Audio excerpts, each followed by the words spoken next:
December on a forested slope near the coffee-producing community of Pluma Hidalgo in the Sierra Sur of Oaxaca, Mexico. A small flock of northern emerald toucanets gives their gentle grunts near a tree with small reddish fruits where they've been feeding. Emerald toucanets are gorgeous but amazingly well camouflaged. Their brilliant green feathers, the rusty patch under their tail, even their yellow and black bill, all of it just disappears among the trees. Getting a good look at a northern emerald toucanet is a rare, special experience. Getting to watch them eat fruits, like today, together with western tanagers and rose-breasted grosbeaks, is even more special.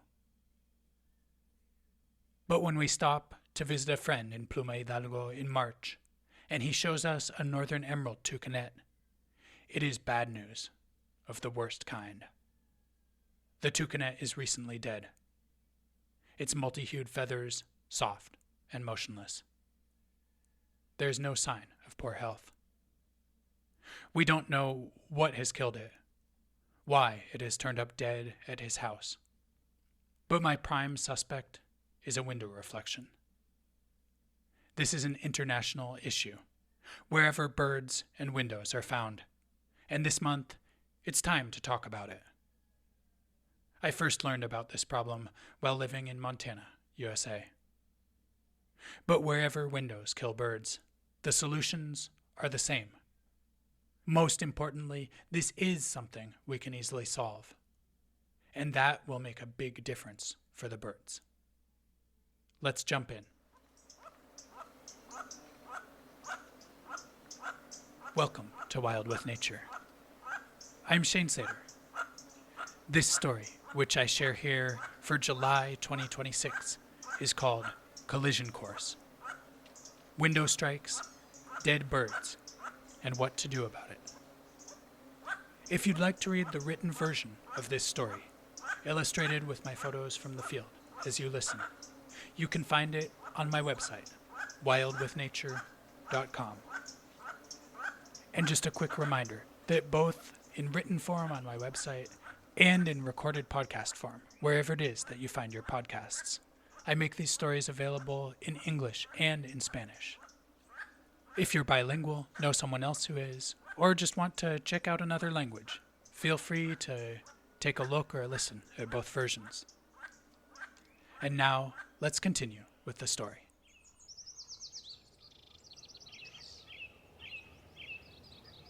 Helena, Montana, USA.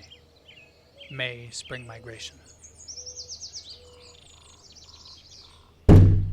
The forceful thud of a bird hitting glass slams me out of my morning routine.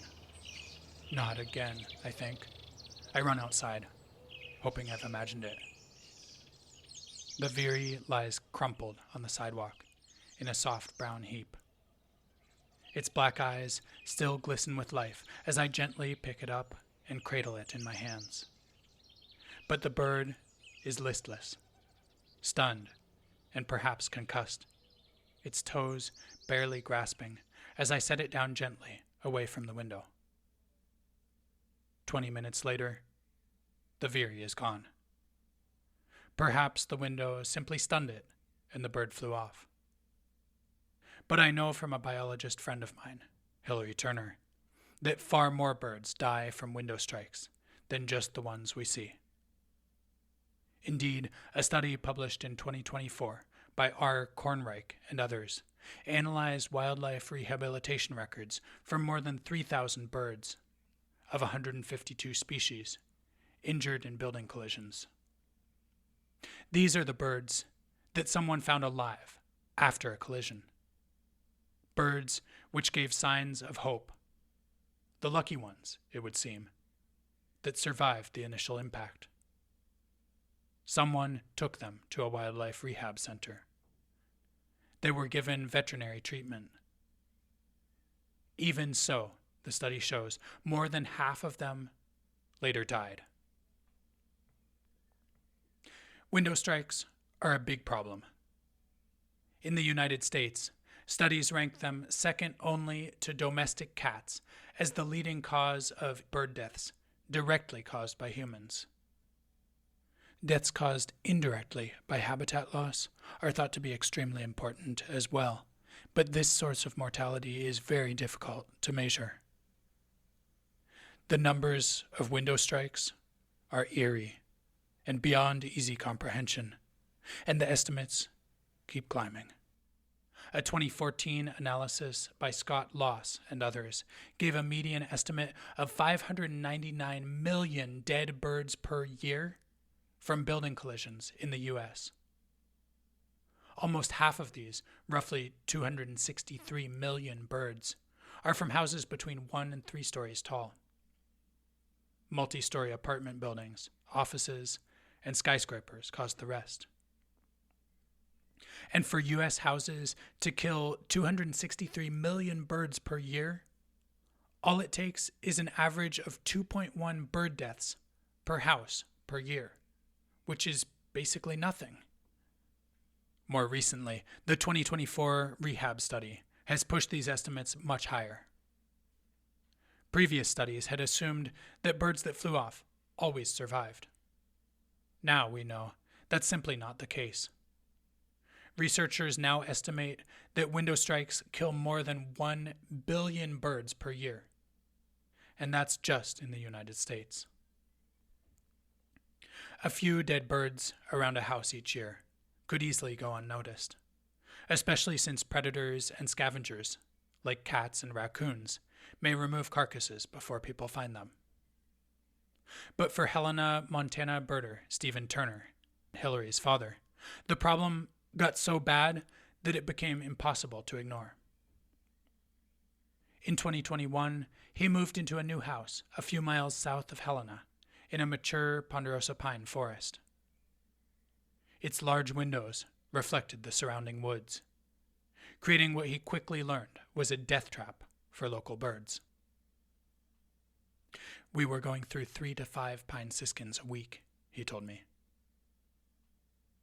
A few hours away, near Bozeman, Montana, Luann Harris of Sacagawea Audubon Society estimates that the windows of her home killed 3 to 4 birds during spring migration each year, and a similar number in the fall, before she began seeking solutions. I'd get waxwings, and had a Swainson's thrush kill itself, she said. I also had a redpoll in the wintertime. With more than 539,000 housing units in Montana, the state's houses likely kill over 1.1 million birds each year. And that's just based on the old 2.1 deaths per house calculation. At their houses, Stephen Turner and Luann Harris have observed a much higher death toll. Even if their observations are outliers, when we add in the birds that fly off, only to die later, we're probably talking about several million deaths each year in the state of Montana alone. What about Mexico and the rest of Latin America, with all of the spectacular bird diversity that resides here? I look around our barrio in Santa Maria Huatulco. Thanks in part to the warm climate, glass windows are much less common here than in the U.S. What windows there are tend to be small, often contained within the exterior wall of a home. So, are window collisions less of a hazard here? I ask some of my fellow bird observers here about their experiences. Edgar del Valle reports finding a wide range of window strike victims, from doves and robins to warblers and hummingbirds. David Ramirez points out that outdoor mirrors in restaurants and gardens can be death traps for birds, just like windows. Manuel Groslet tells me of a western tanager and a lesser goldfinch, both part of a long-term bird banding study in Oaxaca de Juarez. Most birds, banded by scientists, are never seen again. But both of these birds did reappear. Both of them dead. Both of them killed by windows in the city.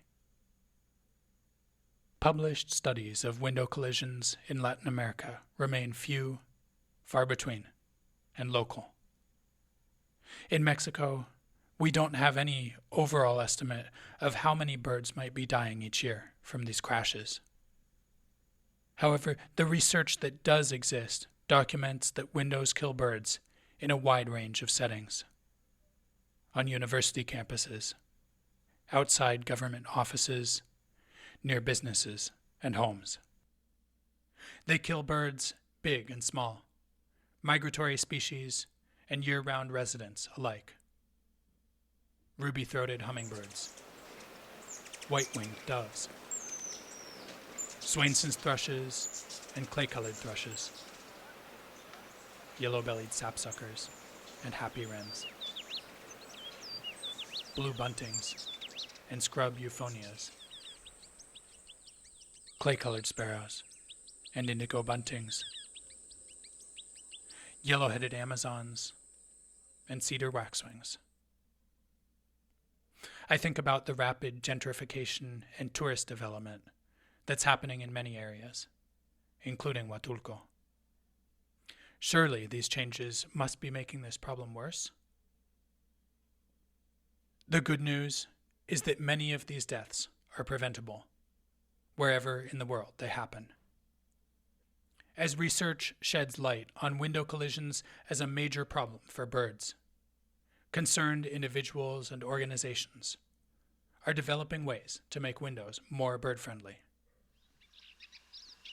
At his home near Helena, Montana, Stephen Turner has installed Acopian BirdSavers, a do-it-yourself solution that involves placing vertical rows of a thin rope such as parachute cord 4 inches apart across the outside of each window. Since installing it, Stephen has found evidence of just one window strike in the past 2 years, a tremendous decrease from his previous estimate of 3 to 5 birds per week. In Bozeman, Luann Harris has used a white paint pen to trace vertical stripes 2 inches apart on the outside of her windows, which she's also found to be effective. The American Bird Conservancy, or ABC, has a list of reflection-reducing options on its website, including commercially sold sticker dots. With all of these methods, the basic goal is to break up the window's reflection from the outside. In general, the ABC recommends using vertical stripes, spaced a maximum of 4 inches apart, or horizontal stripes, spaced 2 inches apart. Note that putting a couple of decals of hawks or other predatory birds on your window is not effective. There are also a variety of commercial products designed specifically to prevent birds from crashing into windows. Feather Friendly and Solex Bird Safety Film both use a system of prepared lines or dots, similar to the do-it-yourself options, but applied as a tape or film. CollidEscape is a window coating that appears opaque from the outside but lets light in and provides a relatively clear view out from the inside.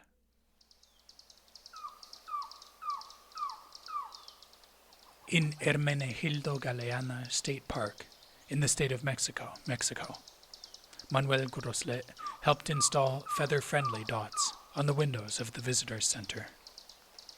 He tells me that the center went from roughly 1 collision every day to 0 in an entire year. From homemade hanging cords to commercially available solutions like Feather Friendly, from Montana to Mexico, making windows bird-friendly is not just possible, but it can be remarkably successful. What about the aesthetics? Don't the lines or dots make windows ugly? Opinions vary, of course, but the people I've spoken with who have installed these solutions say that they still enjoy the view from their windows. The Feather Friendly website shows several comparisons of views from inside versus outside after installing their system of dots. I'm impressed by how inconspicuous the dots are from inside, even though they're plainly visible from outside.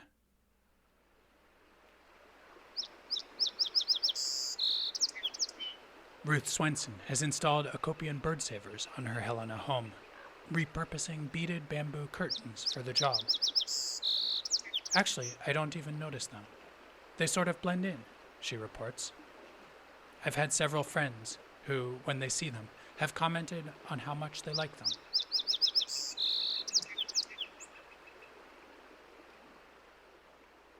There's a story behind every window strike victim. For the veery I held in my hands on that late spring morning, it was a story that involved the 5,800-mile migration it had just completed, after wintering somewhere in the forests of Brazil. It had survived all the hazards of that migration, precarious thousands of miles on the wing, to arrive a healthy adult bird, ready to sing among the willows and bring forth the next generation, only to have it all cut short by a pane of glass. It was too much to bear. As I held that bird's life in my hands that day, the choice seemed clear. It was time to solve the window problem. Luann Harris puts it this way: you can do something about it, and it doesn't cost much money. It just takes caring about these wild birds. Across most of the northern hemisphere, it's peak breeding season now for many birds. The ones that survive the windows, the outdoor cats, the constant losses of habitat, the crazy climate. They're here, around us, searching for insects and fruits, raising young. At the southern edge of Montana's Glacier National Park, where Highway 2 climbs west towards the Continental Divide, a veery sings once from the aspens near a beaver pond. Traffic whines in the distance, and the veery stops singing, switching back to its mournful calls.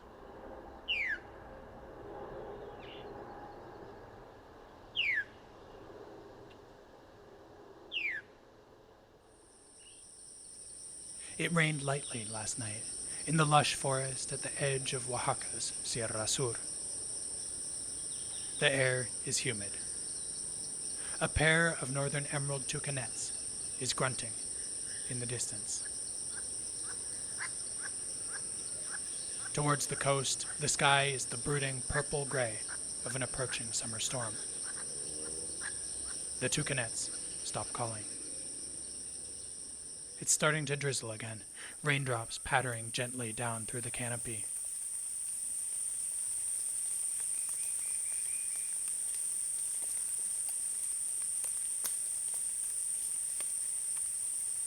And a thicket tinamou sings to the rain.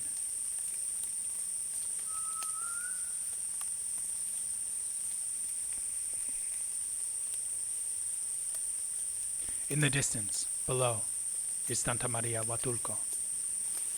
The far-off roar of traffic bounces off of concrete and windows, rises up the slope.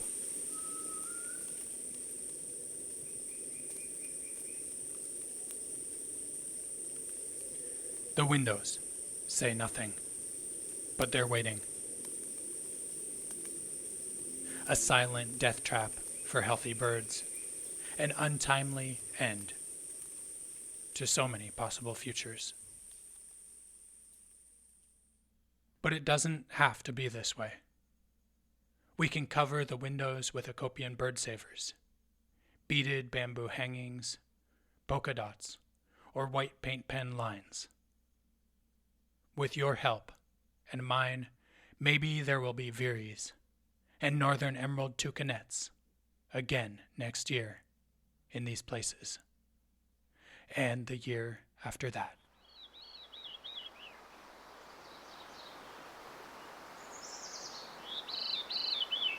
Thanks for listening. A condensed version of this story in English first appeared in the July-August 2025 issue of Montana Outdoors. This expanded version, along with my Spanish translation, appears here for the first time. This podcast and the whole project of Wild with Nature is possible thanks to the support of listeners like you.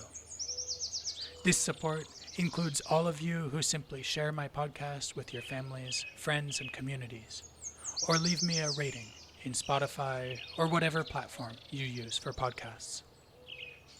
Also, all of my collaborators and fellow naturalists who appear in these stories. And my Patreon supporters, who give me the financial backing I need in order to continue. Special thanks to all of the people who helped me with this story. Hillary Turner, Stephen Turner, Luann Harris, Edgar del Valle, David Ramirez, Manuel Groslet, Ruth Swenson, Jeff Acopian of Acopian BirdSavers, Paul Grelot, and Ankur Kurana of Feather Friendly. Thanks so much. Again, you can find the written, illustrated version of this story with links to all of the resources I mentioned on my website, wildwithnature.com. That's also where you can find links to Patreon, to join my community of supporters there, or you can click on the link to buy me a coffee to give me a one-time support. Please note that the bird strike sound that I feature in this podcast is one that I recorded by throwing a pair of balled-up wool socks at a window. No birds were harmed in the process. Until next time, get outside. And while you're out there, take a look around at the windows around your house, in your neighborhood. Together, we can solve this problem.